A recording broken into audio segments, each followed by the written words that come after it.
자, 다음 상담 이어가겠습니다. 여보세요? 네, 여보세요? 여보세요? 네, 여보세요? 네, 수고하십니다. 네, 안녕하세요. 문현진 멘토입니다. 예, 항상 잘 보고 있습니다. 제가 몸둘 바를 모르겠습니다. 오늘 전화 받을 때마다 다들 항상, 칭찬해 주시네요. 항상 웃으시고 참 좋으시네요. 아, 감사합니다. 네, 자, 어떤 종목 상담해 드려볼까요? 코스모스 신소재요. 코스모 신소재고요. 22,000원에 30%요. 22,000원에 30%요. 한 두 달 된 같은데. 네, 2달쯤 되셨네요. 밑으로 빠질 때 잘 버티셨네요. 그죠? 예. 잘 버티셨는데, 저는 이거를, 왜 안 팔았나라는 아쉬움이 조금 남아요. 제가, 방송을 할 때. 안 그래도 22,000원에 샀는데 25,000원 갔는데 팔까 말까 했어요. 예, 그러니까 그 왜 안 팔았나라는 생각이 드는 게, 제가 방송에서 전기차에 대한 이야기를 굉장히 많이 해드렸거든요. 예. 전기차가 좋은 건 사실이긴 해요. 전기차가 지금 앞으로 이제 차세대 먹거리기도 하고요. 지금 이제 우리 내연기관을 쓰고 있는 자동차에서 전기차로 가야지 친환경 쪽으로 갈 수 있다라고 이렇게 계속 이야기 나오고 있는 과정이잖아요. 근데 전기차라는 게 사실 좋긴 한데 이게 좋아서 2015년부터 17년까지 거의 주도주로 대장이 돼서 올라왔었어요. 그러니까 너무 좋았기 때문이라고 보시면 돼요. 네, 너무 좋아서 이미 그게 주가에 다 선반영이 되었기 때문에 지금부터는 얼마나 좋은지 네가 한번 보여줘라고 해서 봐야 되는데 사실 전기차가 뭔가 매출이 나온다든지 인프라가 잘 구축됐다든지 정책이 나왔다든지 어떤 뒷받침을 할 만한 근거가 별로 없는 상태죠. 그죠? 이해가 되세요? 예. 아니, 네, 근데 그러니까, 네. 앞으로 좀 오래 보고 있는 편이거든. 2, 3년 넣으려고요. 네, 그러니까 제가 지금 이야기하는 거 잠깐만 들어주세요. 네, 2, 3년 동안 보시는 거 좋은데 2, 3년 동안 보실 거라면은 오히려 빠지고 난 다음에 기대감 빠지고 정책이 좀 나와줄 만할 때 사시는 게 어떨까라는 생각이 드는 거예요. 지금부터 정책이 계속 안 나와주고 인프라가 안 갖춰진다면은 이 기대감이 계속 유지가 될까요? 아니면 기대감이 점점 시들어지면서 주가가 빠질까요? 시들어지겠지요. 예, 그러니까요. 지금 누가 보나 시들어질 게 뻔해요, 지금. 그죠. 정책이 아직 나오고 있지는 않고 인프라 까는데 사실은 내년 1년 만에 인프라 구축을 다 할 수 있을까요? 아니면 조금 한 3년, 5년 중장기 계획을 세워야 되는 문제일까요?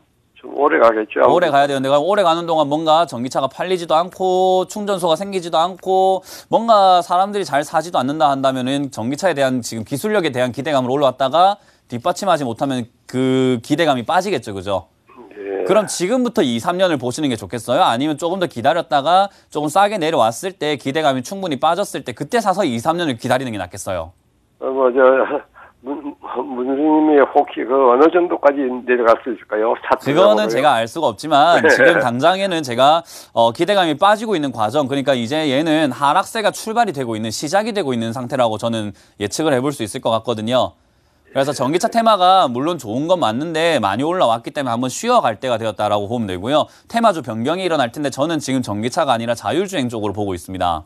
그러니까 전기차가 쉬어줄 때 자율주행이 치고 올라가고 걔가 또 올라오면은 얘가 충분히 빠졌을 거니까 그때 전기차를 사면은 또 2번 수익을 낼 수 있는 거잖아요. 그죠? 그러니까 저는 지금 코스모 신소재를 사실 더 들고 갈 이유는 크게 없다라고 생각을 하고 있고요.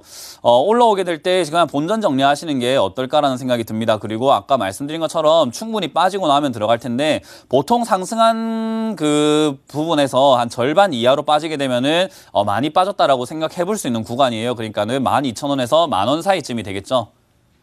네, 저 정도까지 빠졌을 때는 이거 좋은 기업인데 너무 싸게 내려왔다라고 생각해 볼 만한 자리거든요. 그러니까 거기까지 빠지는 기간이라든지 뭐 저기까지 빠질지는 정확하게 알 수가 없지만 저는 일단 전망으로 봤을 때 전기차가 이미 많이 선반영되었기 때문에 더 이상이 올라가는 일은 뭐 크게 올라가지는 않을 것 같다는 생각이 들어서 요거 본전 정리해드리고 다른 종목으로 좀 옮기시는 게 어떨까, 다른 종목 보신다면은 자율주행 쪽을 한번 지켜보시라는 이야기 드리겠습니다. 예, 감사합니다. 네, 감사합니다. 수고하십시오. 예. 다음 상담을 이어가겠습니다. 네, 여보세요. 네, 여보세요. 안녕하세요. 네, 안녕하세요. 문현진 전문가입니다.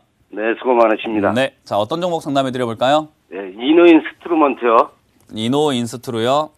네네. 네, 매수가랑 비중이요? 4,700원에 50%.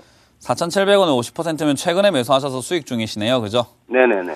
자, 일단 최근에 올라오는 모습이 상당히 인상적인 그림이에요. 거래량도 굉장히 많은 거래량이 실려 있는 상태에서 거래량이 터지고. 터지고. 네네. 네, 외국인 지분율도 아직 20%나 있고 해서. 외국인 지분율이 20%나 들고 있어요? 예, 예. 외국인 21% 지분율 좀 20% 들고 있는 건 크게 뭐 제가 뭐 그렇게 집중할 만한 부분은 아니라고 말씀을 드리고 싶고요. 네네. 일단 이노 인스트루먼트가 최근에 올라온 이유를 좀 살펴봐야 되는데 뭐 그닥 그 올라온 이유는 따로 없는 것 같아요. 네, 그 병합하고 나서 그 병합 기준가보다도 많이 다운이 돼서. 네, 그래서 아마 저가 메리트를 느끼고 들어온 것 네네. 같고요. 이렇게 거래량이 뭐 이슈도 없이 나오게 되면은 우리가 이제 예측해 볼 수 있는 것은 뭔가 알고 있는 사람들이 먼저 매수를 했다 또는 찌라시라는 그 정보들이 이렇게 조금 돌았다라고 우리가 한번 생각해 볼 수 있거든요. 네, 네, 이게 근데- 또 5G와 관련된 주식 아닌가요? 네, 5G랑 관련된 주식은 아닌 것 같은데요. 제가 한번 읽어보겠습니다. 저도 이노 인스트루에 대한 관심이 없어서. 네. 지금 당장에 5G 쪽이랑 연관이 되어 있을 것 같지는 않은데요. 예, 근데 뭐 사실 테마라는 게 그런 것 같아요. 테마라는 것은 잘 생각해 보시면요. 코에 걸면 코걸이고 귀에 걸면 귀걸이에요. 그렇죠. 예, 그러니까 사실 이게 무슨 5G랑 연관이 있지 하지만 5G 회사에 그 뭐 밥을 납품한다는 이유 때문에 올라가는 그런 이유도 있어요. 네네. 예, 그러니까 거기다가 밥을 제공하고 있다라는 이유 때문에 올라가는 이유도 있고 뭐 친구라서 올라가고 사돈의 팔촌이라서 올라가고 그런 것들이 되게 많잖아요. 그렇죠, 그죠? 그렇죠. 근데 그러니까 뭐 사실 대치기도 테마라는 것은 뭐, 우리가 신뢰를 할 만한 부분은 아니에요. 대신에 많은 사람들이 그렇게 생각하게 되면은 주가는 올라가게 되어 있는 거잖아요. 그죠? 네. 네, 그러니까 지금은 많은 사람들이 그렇게 생각하는지 하지 않는지는 저도 조금 분석을 해봐야 되는 부분이겠지만 지금 당장 주어진 정보로는 이노인스트루가 5G 관련주인가라는 생각이 일단 듭니다. 하지만 네. 일단 제일 완벽한 거는 거래량이 들어왔다는 점과 최근에 상승세가 나오고 있다는 점 봤을 때 뭐 우리가 모르는 어떤 정보를 가진 어떤 누군가가 굉장히 많이 매집하려고 하지 않았을까라고 생각을 해볼 수 있는 것 같고요. 저는 네. 지금 이거는 단기적으로 거래가 들어왔을 때 물론 저기 뭐 STC라는 종목이 있어요. 지금 하나 보여드릴 텐데 TV 보시니까 어때요? 네네. TV 보고 계시죠? 네. STC라는 차트를 보시면 최근에 거래량이 많이 어마어마하네요. 실리면서 어마어마하게 올라가죠, 그죠? 네.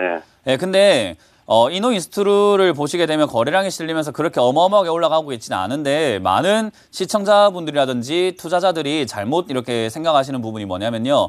얘도 STC처럼 올라갈 것이다라고 생각해서 팔지 않아요.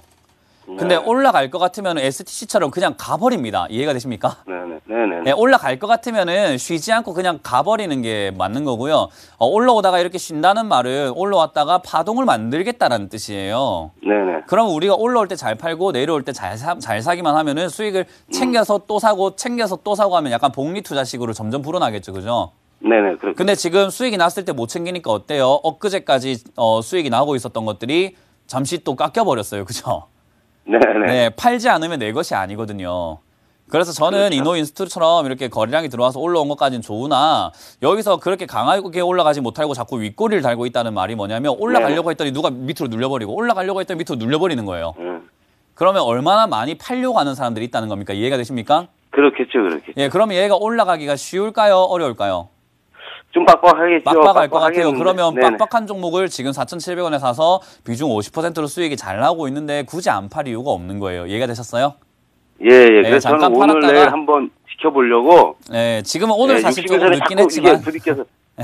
오늘 네네. 사실 늦긴 했지만 그래도 수익을 조금 챙기시는 거 어떨까라는 생각을 해보고요. 네. 지금 들고 계신 물량의 한 절반 정도만, 한 3분의 1에서 절반 정도까지만 매도를 해보시는 거 추천드려보도록 하고요. 요 종목이 네. 지금 다시 한번 저는 빠지게 되면 4,600원 선 정도에선 반등 나올 거라 보고 있거든요. 네. 네, 그래서 다시 한번 빠지게 되면은 4,600원 선쯤에서 지지가 된다면 다시 한번 팔았던 만큼 사시게 되면은 수익을 한번 챙겨 놓고 다시 또 매매를 하게 되는 겁니다. 이해가 되셨죠? 네네네. 네, 그렇게 해서 조금씩 비중을 점점 크게 늘려가시는 거 추천드리고요. 저는 이노인스트루라는 기업이 앞으로 급등하기 위해서는 지금 앞에 있는 14,000원, 15,000원 물량들까지도 다 먹고 올라가야 된다는 생각이 들어요. 네. 네, 저걸 물량을 먹기 위해서는 웬만한 호재로서는 힘들겠죠. 네. 왜냐하면 네. 저기 물려있는 사람들이 자기 본전만 되면 팔고 싶다라고 생각하는 사람들이 얼마나 많겠어요. 그렇죠. 그죠? 그렇죠. 그러면 근데 저걸 그 우리가- 거래량이 많지가 않아요. 네, 거래량 많지가 않지만 어찌됐던 저기서 네. 물려있는 사람들이 고생을 하고 있는 사람들이 굉장히 많을 거라고 예측을 해볼 수 있어요. 왜냐하면 2017년부터 18년 네. 중순까지 만 원대 이상이 있었거든요. 네. 그럼 1년 반 동안 매매한 사람들의 평균 매수가는 거의 10,000원대라고 예측해 볼 수 있는 거잖아요. 그렇죠. 그럼 이 종목을 들고 있는 사람들의 평균 매수가는 그냥 단순하게 예측해 봤을 때 최소 8,000원 이상이라고 생각해 볼 수 있어요. 맞나요? 네네. 그러면 이 종목이 저기까지 올라갔을 때 8,000원쯤 오면 그 사람들은 매도하고 싶은 욕구가 굉장히 강해지거든요. 그렇죠. 그래서 제가 목표가를 7,700원 정도 잡아놨는데. 그러니까 제가 말하는 게 7,700원 네. 잡으신 것도 욕심 같아요. 저는 지금 올라오다가 네. 쉬고 있는 과정이 나왔다는 것은 지금 5,000원 이상이 올라왔을 때 물량벽에 약간 매물대 부담을 느끼고 올라가질 못하고 있는 단계라고 보여지거든요. 네. 그러니까 7,700원 잡았다고 해서 이렇게 흔들리는 데 있어가지고 무조건 안 팔고 가져가실 이유는 없는 거잖아요. 제가 말씀드린 것처럼. 네네네네. 그러니까 지금 팔자라는 이야기를 드리는 겁니다. 네네. 네, 목표가를 높게 잡는 거 좋지만은 높게 잡았다가 안 가게 되면 사람들이 높게 잡았을 때 안 갈 때 팔 줄 모르고 내가 잡은 목표가에 오지 않으면 절대 안 팔아라는 그런 고집이 생겨요. 그래서 저는 목표가를 높게 잡는 것보다는 낮게 잡아서 대응을 하는 것이 훨씬 유리하다라는 이야기 드리고 싶습니다. 네네, 고맙습니다. 네. 네, 그래서 잘 수익을 챙겨내시길 바랄게요. 네네, 감사합니다. 네, 감사합니다. 다음 상담 이어가겠습니다. 네, 여보세요? 예, 여보세요? 네, 안녕하세요. 문현진 멘토입니다. 아, 예, 항상 잘 보고 있습니다. 항상 도움도 네, 많이 감사합니다. 되고요. 아, 네, 힘들 제가 때 오늘 항상 정말 희망이 몸들 되고 바를 있습니다. 오늘 제가 로또를 사야 될 것 같습니다. 네.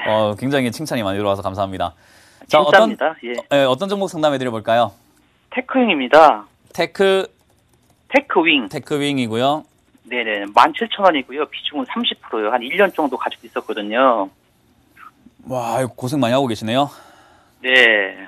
네, 아이고야. 이거 지금 손실률이 한 40%가 조금 넘어가는 것 같네요. 그죠? 네네네네. 이거 사신 이유가 혹시 있으실까요? 제가 예전부터 많이 봤던 종목이라 뭐 회사도 네. 건실하고 그래갖고 좀 뭐 연말에서 계속 올라가다가 수익권 네. 났는데 더 갈 줄 알고 인전 갖고 있었는데 빠지니까 기다리면 가겠지라 여태까지 왔습니다. 아, 네. 일단 조금 좀 안타까운 마음이 드네요. 네네. 예, 일단 아무래도 이게 반도체 특수 효과를 좀 누렸던 것 같아요. 이제 아무래도 네. 반도체 디램 가격이라고 하죠. 예, 그게 네. 많이 올라가다 보니까 뭐 삼성전자뿐만 아니라 SK 하이닉스, 뭐 서울 반도체 등등 이렇게 반도체 관련주들이 굉장히 치고 올라갔던 시기가 바로 2018년 초반까지였거든요. 그죠? 네. 근데 이제 반도체 수출 업황 현황을 한번 보다 보니까 올 초에는 반도체 수출 성장률이 한 60%였는데 지금은 11% 정도로 확 줄어버렸어요. 네. 거기다가 반도체 디램 가격이 이제는 마이너스대로 돌아가고 있거든요. 아, 예, 그러니까 저는 그걸 언제 이야기해드렸냐면 2017년에 삼성전자뿐만 아니라 SK 하이닉스가 치고 올라갔을 때 반도체가 이게 고점이다. 왜냐하면은 대규모 생산을 준비 많이 하고 있기 때문에 전 세계적으로 대규모 생산을 하게 되면은 아마 이 지금 가격이 올라왔던 것은 다시 제자리를 찾아가거나 또는 그 밑으로 더 빠져가지고 저 가격에 좀 팔릴 가능성이 높다라고 말씀을 여러 번 수차례 수십 번 수백 번 드렸거든요. 네. 그러니까 그때가 사실은 굉장히 위험할 때였어요. 우리가 더 올라가겠지라는 그런 희망감을 조금 이렇게 가지게 되는데 저는 그런 희망을 먹고 사는 게 세력이라고 이야기를 좀 해드리고 싶거든요. 네. 네, 그래서 이렇게 아주 비싸게 우리 시청자님에게 잘 팔았다는 생각이 많이 들어요. 왜냐하면 저기서 더 갈 줄 알았기 때문에, 그죠? 네네. 근데 그래서- 저기 궁금점이 하나 있는데요. 네. 이게 좀 자율주행차로 좀 묶여갖고 어느 정도 주가는 회복하지 않을까 해갖고요, 혹시. 자율주행차로 엮여가지고요. 네네네네. 이게 자율주행차로 엮이려면은 한 가지 중요한 게 있는데요. 자율주행차로 엮였던 흔적이라는 게 좀 필요해요. 아. 근데 자율주행차로 엮였던 흔적이 거의 없어요. 아, 그래요? 그러니까 자율주행카에 엮여가지고 좀 회복할 수 있지 않을까라고 본다면 예를 들어가지고 자율주행 테마 중에 뭐 많은 테마들이 있잖아요. 뭐 네네네. 이미지스라는 기업들도 있을 거고요. 뭐 여러 네. 가지 그 뭐 미동으로 이름 바꿨지만 미동앤 시네마였던 기업이 있는데요. 뭐 그런 기업들이 사실은 뭐 자율주행카로 대장으로 생각을 해볼 수 있다면은 테크윙이 자율주행카로 엮인다고 하더라도 약간 냄새가 묻은 자율주행 맛 주식이 되는 거예요. 그러니까는 다른 거는 막 100%, 200% 올라갈 때 얘는 한 4%, 5%, 10% 정도밖에 올라가지 못할 거라는 거예요. 왜냐하면 예. 애초에 자율주행으로 엮였던 테마가 아니잖아요. 그죠? 네네. 네, 그러면 지금 와서 냄새를 좀 묻히려고 아무리 노력을 해봤자 냄새가 날까요, 안 날까요? 나기가 좀 힘들 거라 생각이 들죠. 그러니까 네네. 이거는 지금 반도체 테마가 많이 이렇게 죽어가고 있는 상황이기 때문에 반도체가 힘을 다시 내주지 않으면 힘든 상황이고요. 지금은 기술적으로 굉장히 많이 빠졌기 때문에 저는 다시 한번 반등 나올 거라 보고 있습니다. 그 어느 반등 포인트는 제 정도까지는? 예상에는 한 12,000원 정도까지는 뭐 충분히 반등 나와 줄 것 같다 생각이 들거든요. 아, 그래요? 예, 반도체가 무조건 앞으로 뭐 디램 가격이 빠진다라고 하더라도 주구장창 1년 365일 빠지진 않아요. 빠졌다가 올라갔다가 빠졌다가 올라갔다가 하면서 전체적인 흐름을 조금 낮춰가는 과정인 거지. 저는 그 흐름 중에서 지금 하락을 했기 때문에 이제 상승세가 나올 타이밍이라고 보여지거든요. 네, 그래서 저는 한 12,000원까지 주가 회복을 할 수 있지 않을까라는 생각이 들고요. 저기까지 회복을 하고 나면 아까 저는 예상한 대로 여기서 횡보를 하거나 조금 좋게 생각을 해본다면 8,000원, 9,000원대부터 12,000원 사이를 횡보하는 그림을 우리가 조금 예상해 볼 수 있을 것 같고요. 그게 아니라면 이건 한 7,000원대를 무너뜨리고 한 6,000원대, 5,000원대까지도 내려갈 수 있지 않을까라는 생각이 좀 듭니다. 예. 그럼 이게 하나만 더 여쭤볼게요. 네. 이게 좀 배당도 괜찮게 하는 걸로 알고 있거든요. 이게. 네, 제가 그 배당에 대한 이야기를 좀 해드릴 텐데, 이 기업을 갖다가 한 10년, 20년, 30년, 100년 이렇게 들고 가실 게 아니라면은 40% 손실 나고 있는데 배당 3% 받아서 뭐 하겠습니까? 그죠? 네. 예, 그러니까 배당에 지금 욕심낼 게 아니라 주가에 욕심내야 되는데 배당을 받는 분들의 특징은 뭐냐면요. 큰 돈을 넣어가지고 잘 안 빼요. 기업에 그냥 약간 묵혀놓고 배당을 받으면서 우리의 연금처럼 받으면서 살아가시는 분들이 의외로 좀 많거든요. 좀 자산가들이라고 하죠. 근데 그런 분들은 매수 매도가를 생각을 크게 많이 안 하기 때문에 장기 투자할 거다 생각하면 이 기업이 장기간 10년, 20년 동안 좀 클 기업에다 투자해 놓으면 배당도 좀 짭짤할 거고 나중에 팔 때 내 돈도 많이 불어나겠지라는 관점으로 투자하는데 우리 일반 개인들이 투자한 금액을 보면은 기껏 해봐야 뭐 이런 기업 한 종목에 들어가는 게 많이 들어가신 분들은 좀 1억대가 되겠지만은 적게 들어가시면 몇 천만 원대거든요. 그죠? 네네네. 근데 배당 아무리 많이 줘서 5% 준다고 치더라도 5천만 원에 5%면 얼마입니까? 250만 원밖에 안 되잖아요. 그죠? 네. 근데 지금 손실이 2천만 원 나오고 있는데 250만 원 받아가지고 아이고 좋다 할 건 아니잖아요. 그죠? 네네. 그러니까 그런 거를 관점을 조금 바꾸셔야 된다라는 거예요. 우리가 배당에 지금 이제 미련이 자꾸 남으니까 배당도 좋다던데 자율주행화 된다던데 이렇게 생각하시는 거거든요. 네. 네, 굉장히 손실이 크다 보니까 어떻게든 살리고 싶은 마음은 제가 충분히 이해합니다만은 살아날 수 있는 종목이 있고 아닌 종목이 있는데 얘는 조금 힘들지 않을까. 네, 12,000원 정도쯤 됐을 때 약간 비중 조절하셔가지고 정리하시는 게 어떨까라는 의견을 드리고 싶습니다. 지금 그럼 배당에 12,000원까지는 한번 올라올 것 같긴 같아요, 멘토님. 네, 같긴 같은데 안 올라올 수 있으니까요. 일단은 11,000원 정도까지를 한번 지켜보시는 게 어떨까 생각이 들고요. 11,000원 뚫리면 뭐 12,000원까지는 뭐 무난하게 올라갈 것이다 보면 되고 지금은 반등 포인트가 12,000원 정도는 충분히 올라올 가능성이 크다라고 생각이 드니까요. 너무 크게 너무 큰 미련을 갖지 마시고 이건 이미 사실 투자 실패였어요. 15,000원 무너질 때 손절하시는 게 가장 좋았는데 그 타이밍 놓치고 난 다음부터는 이거는 어떤 미련을 가지시더라도 이 손실을 복구하기가 시간이 오래 걸린다라는 것만 기억해 주시면 됩니다. 그러면 지금은 그러면 지금 손절하는 것보다 조금 올라왔을 때 손절하는 게 낫다 이것이죠? 그렇죠. 지금 9,800원에 손절하는 것보다는 어차피 조금 더 기다려서 손실을 줄여서 손절하시는 게 조금 더 낫지 않을까라는 의견을 드리고요. 만약 가능하시다면 9,800원에 손절하시는 것도 나쁘진 않지만 지금 이거 팔고 난 다음에 다른 종목으로 수익 낼 자신이 있으시다면 가능하고요. 그게 아니라면은 사실 손실을 조금 줄여서 시장 반등을 좀 이용해서 약간 줄여 나오는 게 좋지 않을까라는 생각이 듭니다. 예, 감사합니다. 네, 많이 힘을 내시길 바라겠습니다. 이거 미련 많이 남으시겠지만은 그 미련 때문에 나중에 손가락 하나 잘라야 될 거 목 잘라야 될 수도 있거든요. 네. 네, 그러니까 손실을 최대한 줄여나가. 이게 아마 그 경험이지 않았을까 싶어요. 차트 무너질 때 팔았으면 좋았는데 괜히 들고 가다가 손실이 너무 커졌잖아요. 그죠? 네. 그러니까 이번에 이 기회를 줄 때는 절대로 그 기회 놓치지 마시고 조금 아프더라도 잘라내시는 거 추천드려보도록 하고 지금 앞으로 짱짱한 테마들 많이 있기 때문에 조금 더 아까 말씀하셨던 자율주행 테마 찾아보셔가지고 투자하신다면 지금 굉장히 저가격에 있는 종목들 많습니다. 예, 감사합니다. 네, 그래서 복구 한번 해보시길 바랄게요. 네. 네, 감사합니다. 당신의 성공 투자를 위한 주템 전문가들을 쉽게 만나볼 수 있는 방법. 인터넷 검색창에 www.sctv.co.kr을 입력하시면 주식챔피언 홈페이지에 접속하실 수 있는데요. 주식챔피언 전문가들이 제공하는 주식 아카데미 무료 공개 방송, 실시간 무료 종목 상담에 참여하실 수 있습니다. 당신의 투자 파트너 주식챔피언, 지금 바로 접속하세요.